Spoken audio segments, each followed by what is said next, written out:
আমি যখন যে নায়িকা নিয়ে কাজ করি তখন না ওটা খুব ভাইরাল হয়ে যায়। যার সাথে কাজ করছেন তাকেই শুধু আপনি ফোকাসে রাখছেন। একজন আর্টিস্ট নিয়ে কাজ করলে তো কোরিওগ্রাফার হওয়া যায় না। কোন বুবলির ক্ষেত্রে হওয়ার কোনো সম্ভাবনা আছে কিনা? আমি যত কাজ করেছি আমি সবচেয়ে সাপোর্ট পেয়েছি বুবলির কাছ থেকে। ঈদে তো অনেক স্টেজ শো থাকে আপু, এবারে ঈদে কি কতটা বিজি ছিলেন স্টেজ শো নিয়ে? এইবার কিছু শো করেছি, আর আমার জুনের 19 তারিখ আমি যাচ্ছি, ইউরোপ ট্যুর আছে আমার। তো এটা অনেকেই যাচ্ছ তোমরা? হ্যাঁ, শুধু আমি যাচ্ছি? একটা বড় টিম, অনেকেই যাচ্ছি, অনেক বড় টিম আসলে। এটা অলমোস্ট 1 মাসের একটা ট্যুর হবে। তো বলা চলে এটা আমি রাইজিং ট্যুর বলবো, কারণ অনেক দিন পরে আবার দেশের বাইরে ওয়ার্ল্ড ট্যুর একটা হচ্ছে আর কি। আমাদের 5টা দেশে অলরেডি শো কনফার্ম আছে। এই তো শুভকামনা রইল তোমার জন্য। আমরা যেন গিফট পাই, কিন্তু আমরা যেন আসার পরে গিফট গুলো পেয়ে যাই। একদমই বলতেই হবে না। Thank you. আপনি সবার সাথে এই যে এত একটা সম্পর্ক ক্রিয়েট থাকে, কিন্তু তারপরেও কিছু কিছু ক্ষেত্রে শোনা যায় যে আপনি কিছু নায়িকাদের সাইড করে দেন, যার সাথে কাজ করছেন তাকেই শুধু আপনি ফোকাসে রাখছেন, বাকিদের কাজ দিচ্ছেন না। এটা কতটুকু সত্য? না, এটা সত্য কিছুই না। দেখো, আমি যখন যে নায়িকা নিয়ে কাজ করি তখন না ওটা খুব ভাইরাল হয়ে যায়। ভাইরাল হতে গিয়ে কিন্তু তখন ওই নায়িকাকে কিন্তু সম্পূর্ণ ক্লায়েন্টরা আবার বলে দাদা ওকে নিয়ে কাজ করেন, ওকে নিয়ে কাজ করেন। হাতে 5টা আঙুল কিন্তু সমান না। আর আমি একজন কোরিওগ্রাফার, আমি তো সবাইকে নিয়েই কাজ করব। একজন করলে তো আমাকে মানুষ নিবে না। এত বড় বড় ব্র্যান্ড কেন আমাকে ডাকবে, কেন নিবে আমাকে যদি আমি একজনকে নিয়ে কাজ করি? সেই রকমই মনে করো যে যখন যে নায়িকাকে নিয়ে কাজ করি বা যখন মিটিংয়ে বসি কাকে চান, তখন হয়তো বলে দাদা আপনি তো একে নিয়ে কাজ করছেন। দেখো, আমার একটা কমফোর্ট জোনও আছে, কিন্তু আমি যদি কমফোর্ট কাউকে না দিই সে আমাকে দিবে না। আমি বুঝি যে তার সাথে করতে গেলে আমার কমফোর্ট জোনটা আমি পাবো বা আমি দিব।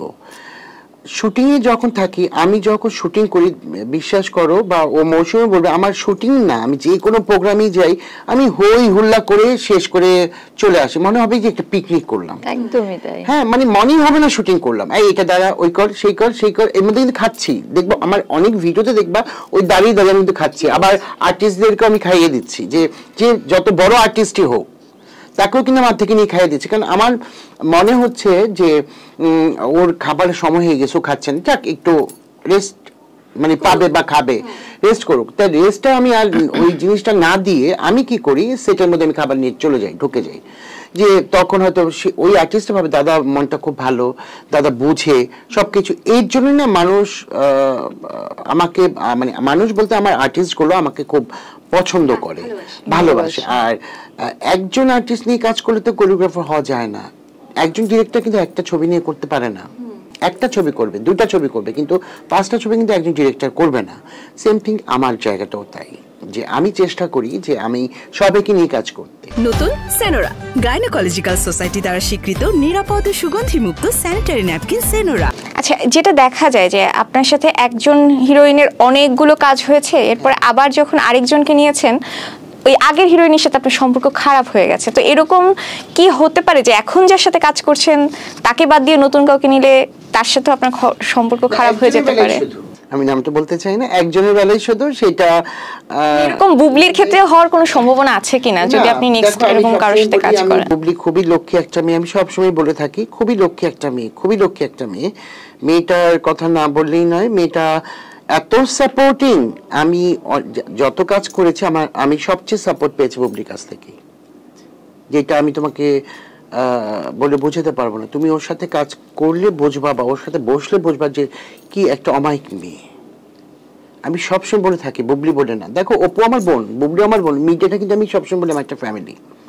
অপুকে আমি ফোন করি, অপু আমার সাথে ফোন করে, কথা বলি। আমাদের কিন্তু সম্পর্ক মানে মানুষ ভাবে আমাদের সম্পর্ক নাই, কিন্তু একদম ভুল কথা। মানে এখনো আপনাদের মধ্যে যোগাযোগ আছে? হ্যাঁ, ওর ভালো মন্দ আমি জিজ্ঞেস করি, আমার ভালো মন্দ ও জিজ্ঞেস করে।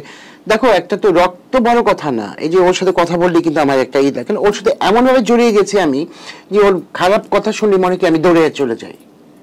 মানে এইরকম অপু আমার কাছে ছিল, আছে, থাকবে। বুবলিও আছে, সবাই। আমি কোরিওগ্রাফার সবাইকে নিয়ে করবো। অপু কি আমাকে সাথে কাজ করবে? 10জনের সাথে কাজ করবে না? বুবলি কি 10জনের সাথে কাজ করবে না? করছে না। তাহলে আমি কেন?